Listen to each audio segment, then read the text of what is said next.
primeiro tema que a gente escolheu, intencionalmente, claro, tem a ver com o trabalho de um dos alunos que está escrevendo agora, a gente está começando o trabalho de escrita agora, que é a questão da relação entre o direito penal, o direito constitucional brasileiro e a questão do iluminismo. Então, o nosso tema de hoje é a interferência do iluminismo no direito penal e constitucional brasileiro. E aí, eu acho que num primeiro momento, a primeira coisa que a gente precisa entender o que seria esse iluminismo, né? O que a gente chama de iluminismo? Iluminismo é um movimento, né, que se dá ali por volta do século XVIII, um movimento europeu, então ele não nasce na América, ele não é americano, então ele não nos diria respeito efetivamente, porque ele não, né, não nasce aqui, mas a gente é impactado por ele, porque ele nasce lá no século XVIII, entre os europeus, para trabalhar a questão da autonomia humana, da racionalização, do humanismo, né? Quando Kant vai dizer, por exemplo, que a gente passa a se autotutelar, então não é mais a igreja que comanda a gente pode responder por nós mesmos, né? Nos tornamos sujeitos da nossa própria história. Então, ele nasce lá.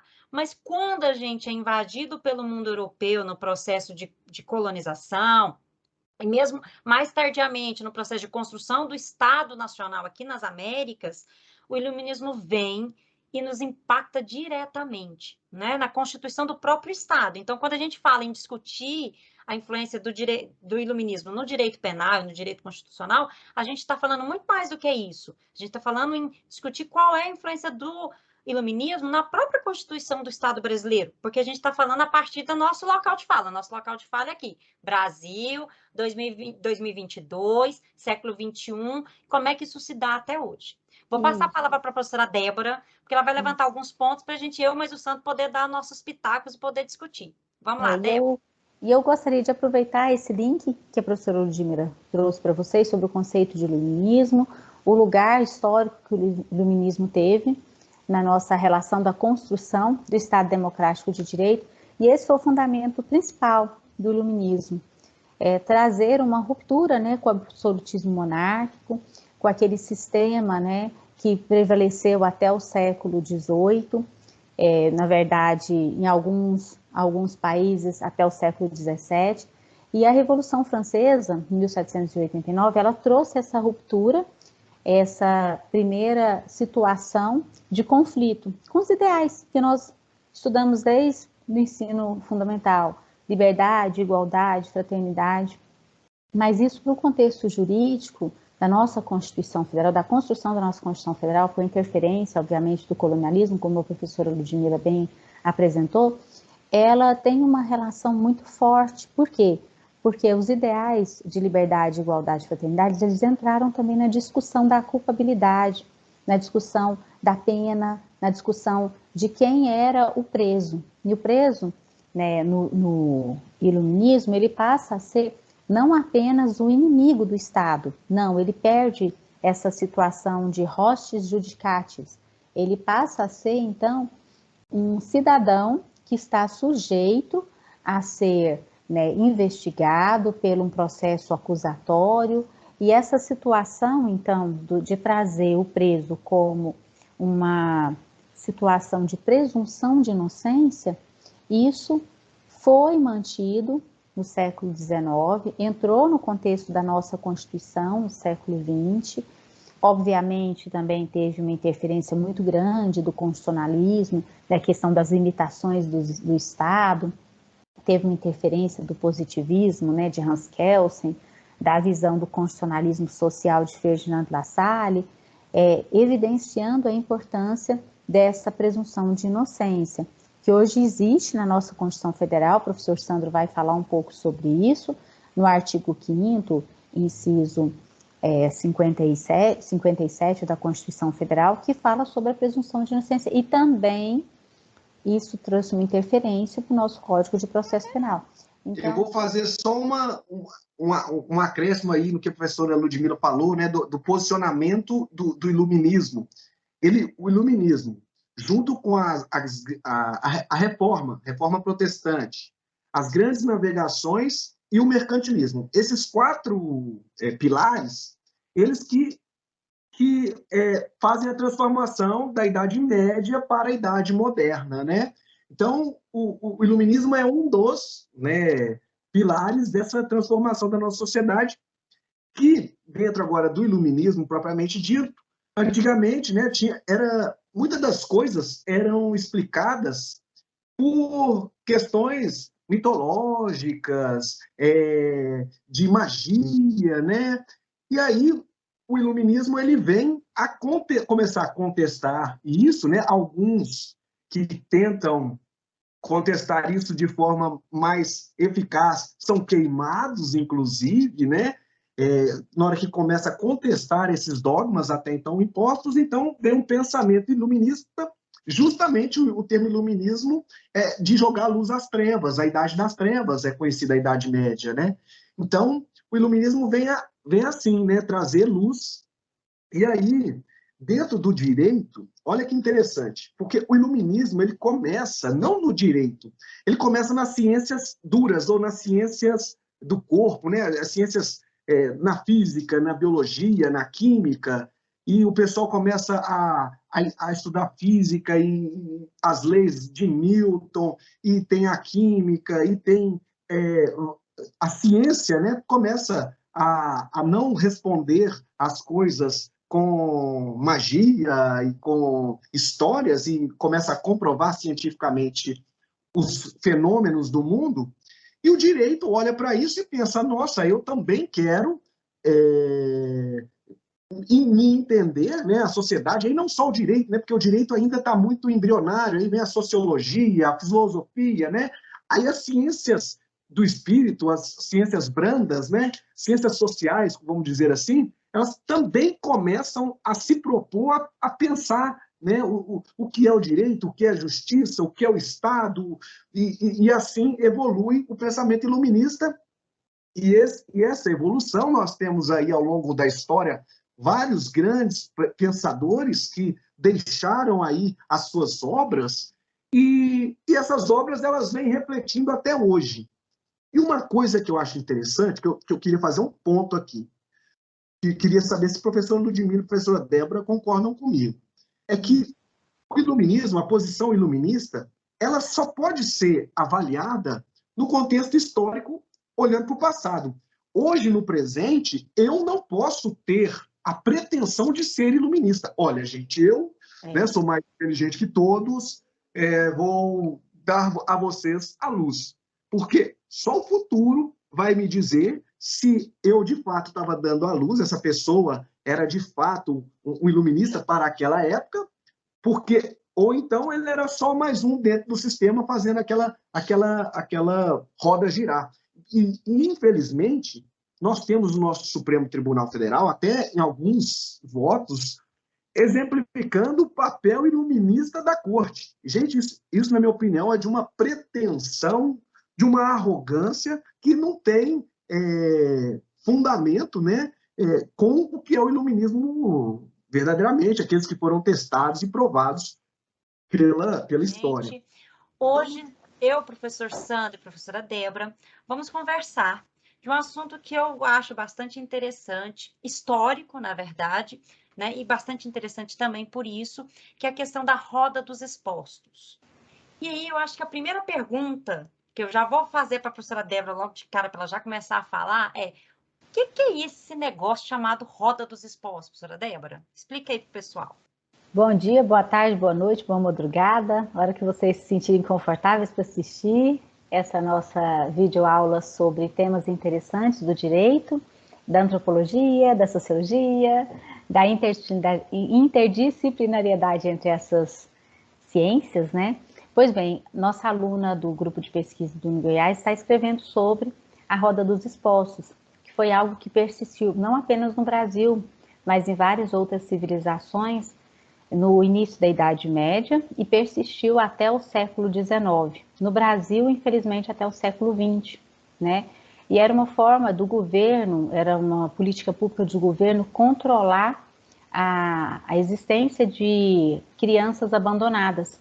Então, geralmente, era uma parceria do governo com a igreja, típico da Idade Média, né? Onde o governo ele tinha essa relação intrínseca com a igreja, principalmente a igreja católica, e nos conventos, nos mosteiros, existiam a roda onde as mães, que não tinham condições de cuidar de seus bebês, colocavam os bebês para, né, doação para essas instituições públicas que iam controlar a responsabilidade parental desses bebês, desses, né, ainda cidadãos em formação. E nossa aluna, Isabela, ela escreveu sobre a Roda dos Expostos, e eu vou conversar com o professor Sandro agora, para ele trazer mais um pouquinho de informações sobre a Roda dos Expostos no contexto do direito civil, do direito penal, obviamente, na realidade que nós tínhamos, né, no Brasil Império, na Constituição de 1824 e na Constituição de 1891. Professor Sandro? Bom dia, boa tarde, boa noite a todos, né? Professora Débora, professora Ludmila, é um prazer estar aqui com vocês. E a respeito do tema, é muito curioso anotar que o tratamento da criança e do adolescente ao longo da história do direito, ele nem sempre teve o tratamento que nós temos hoje com o Estatuto da Criança e Adolescente, princípio da proteção integral, né? A proteção da infância, né, quando a gente fala de crianças e adolescentes ao longo da história, tem uma primeira fase, que é a fase da completa ausência de proteção, né? É uma ignorância total, as crianças não eram sujeitos nem objetos de direitos, eram tratados como pequenos adultos, né? Cometiam crimes. Se uma criança subtraísse lá uma manga no vizinho, era preso junto com o adulto, não tinha diferença nenhuma, né?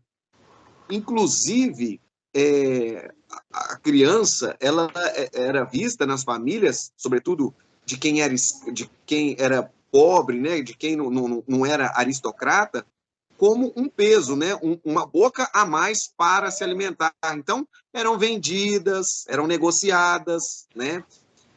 Até as famílias nobres tinha uma cerimônia em várias culturas do pai aceitar ou rejeitar aquele filho, né?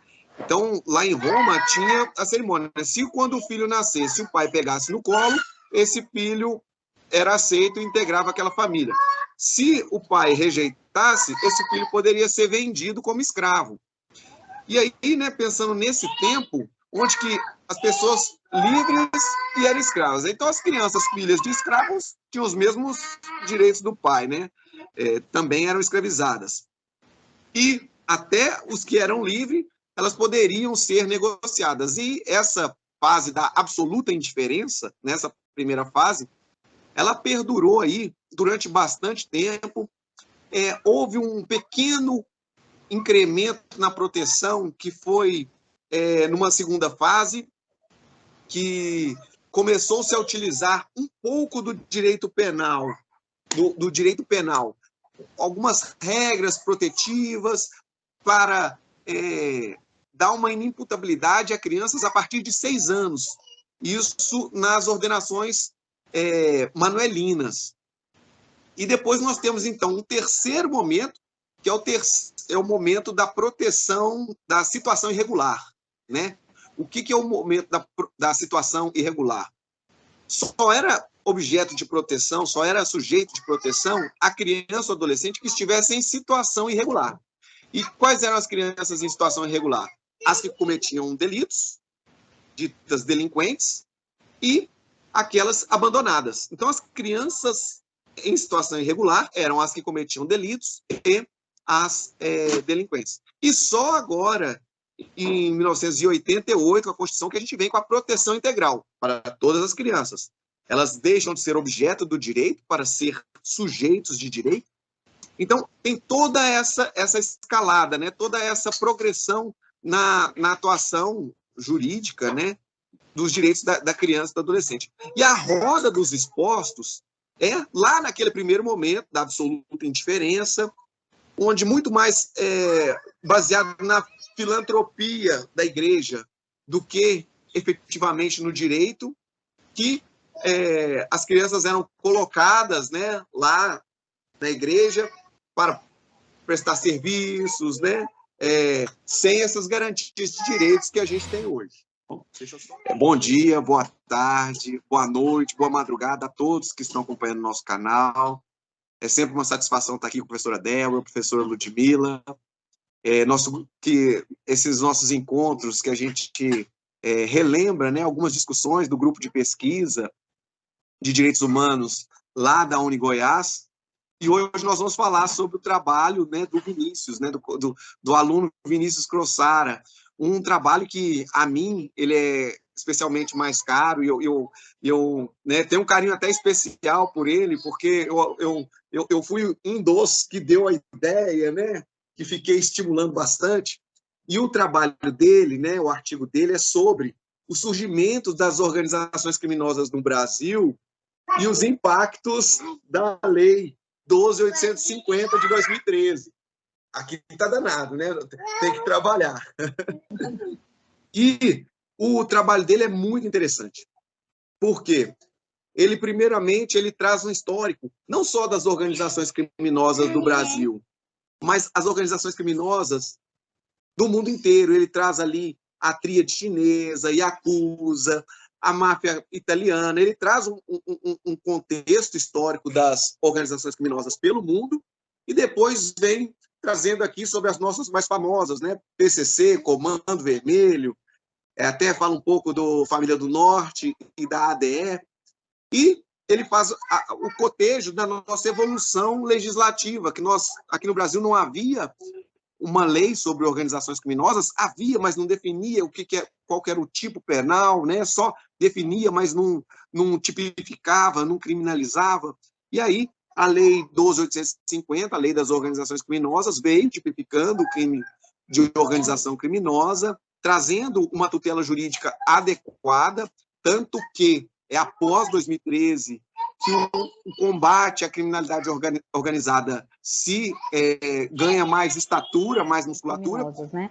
Mas são situações que muitas vezes nós verificamos no contexto brasileiro ainda, que mesmo a gente tendo um Estado jurídico organizado em poder executivo, poder legislativo, poder judiciário, a tripartição do Estado para a organização estatal, conforme está na Constituição Federal, a gente vê essas organizações que são, na verdade, um Estado paralelo, né, que infelizmente demonstram que as situações que nós convivemos atualmente no Brasil, essa desigualdade social, que a gente chama uma desproporção que chega a ser até um cânion, né, de tantas relações desiguais que nós temos no país, isso incentiva a criminalidade. Então, um ponto assim, que eu achei interessante que o nosso aluno Vinícius trouxe foi uma relação entre o surgimento das organizações criminosas no Brasil e a questão da desigualdade social, da ausência de políticas públicas. Por isso que, nesse sentido, embora seja um tema que esteja inserido mais no direito criminal, no direito penal, nós não deixamos de trabalhar as questões de políticas públicas, de como que a ausência de políticas públicas dentro do Estado democrático de direito, né, que visa também combater as desigualdades sociais, cria essa perspectiva de criação de estados paraestatais ou de organizações paraestatais que vão, né, acumulando, né, um grande número de participantes com essa finalidade de ter assim, uma segunda visão, não? Ou seja, onde o Estado não consegue alcançar essa população que tem uma representatividade muito grande pela desigualdade econômica e social, onde existe preconceito, existe valores, infelizmente, que incitam a existência e a persistência dessas situações. Então, o aluno Vinícius, mesmo ele trazendo o trabalho do Poder Legislativo, né, em abordar a questão da Lei 12.850 de 2013, e o professor Sandro bem disse, isso não se mostra suficiente. Então, demonstra-se no trabalho dele, vocês vão ver com a leitura desse trabalho, que infelizmente no Brasil como no mundo, não apenas no Brasil, como a professora Ludmila vai dar continuidade, nós temos essa situação de que parece que é igual o professor Sandro fala, a gente fica enxugando o gelo. Não, realmente... o Sandro, gente, o Sandro ele tem umas atitudes ótimas, sabe? Porque eu ia falar, eu vou falar, na verdade, não ia, porque eu vou continuar falando, do significado histórico das organizações criminosas. Mas eu falo do significado, o Sandro exemplificou o significado das organizações criminosas. do surgimento delas. Por quê? Porque as organizações criminosas, quando elas surgem no mundo, né? A gente pode pegar lá as máfias italianas, né? Para quem gosta de assistir filme, assista lá, né? Sobre os filmes sobre as máfias italianas, máfia japonesa, a gente tem vários filmes apresentando, né? Mas quando elas surgem com o sentido que o Sandro deu agora, no momento. O que é o sentido, o que o Sandro fez agora? Existia uma regra constituída, Sandro falaria, depois Débora, depois eu, aí o Sandro quebra a regra e institui uma outra realidade, né? Porque ele interrompeu minha fala e passou a falar. É exatamente o sentido que as organizações criminosas historicamente tinham quando foram constituídas. Então, se a gente pega PCC, Comando Vermelho o Comando Vermelho da Capital, as máfias italianas, né, que a gente tão bem conhece dos filmes clássicos, dos Coppola, a máfia japonesa, todas essas máfias, historicamente falando, elas surgem não com o sentido com esse sentido do crime, como tem hoje, né? Com o sentido que o Durkheim vai dar para o crime lá no século XIX, como aquilo que baliza nosso agir na sociedade, não. O sentido que essas organizações vão ter quando elas surgem historicamente é de combate a uma situação de extrema desigualdade. Então, elas surgem com um viés de liberdade, de combate às desigualdades, inclusive o PCC, viu, gente? Para quem não conhece, o PCC, quando ele surge, o PCC tem inclusive estatuto, tá? Trabalho, eu acho interessantíssimo. Eu, se eu fosse aluna, bem para estatal mesmo, né? Bem para estatal mesmo, de contenção vamos dizer assim, da lógica burguesa do Estado, né? Porque o Estado surge com a lógica burguesa. Então, o PCC, como eu estava dizendo, se fosse aluno, eu faria um estudo sobre o PCC, porque ele tem estatuto. O PCC, quando surge, ele surge com a proposta de combater as desigualdades do Estado. Depois, a gente pode falar que depois ele se amolda de uma outra forma, mas ele surge assim. Por exemplo, no caso brasileiro, como é que surgem as organizações criminosas no caso do Brasil? Eu diria para vocês que a primeira organização criminosa que a gente tem no Brasil se chama Cangaço. É o Cangaço no Nordeste, com Lampião e Maria Bonita.